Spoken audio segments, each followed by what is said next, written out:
Sure. I mean, since September 11th, for blacks and for whites, there have become new pernicious forms of employment discrimination. And in the wake of September 11th, there were stories about ex-felons working in baggage claim in airports. And the response was, first by the companies that produce the sort of standard job applications for low-level public jobs, and then throughout private industry, was to put a checkbox on the front of the job application that says, "Have you ever been convicted of a crime?" Well, as you might imagine, when you're a hiring manager and that box is checked, it just goes right in the trash.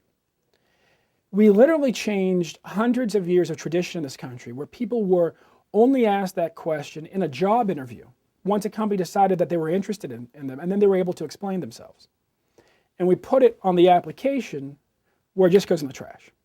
And you discourage people from applying, and you typically preclude them from being considered.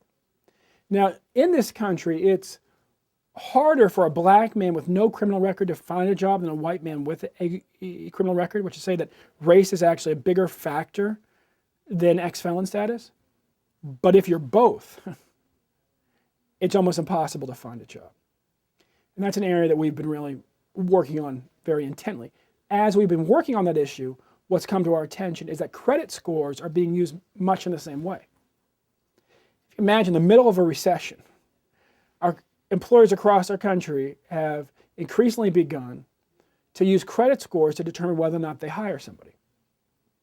I mean, it would be a joke if it wasn't so serious, right? I mean, it's absolutely the opposite thing of what you do. Take a country's people in financial distress, the ones in the most financial distress are the least likely for us to hire them.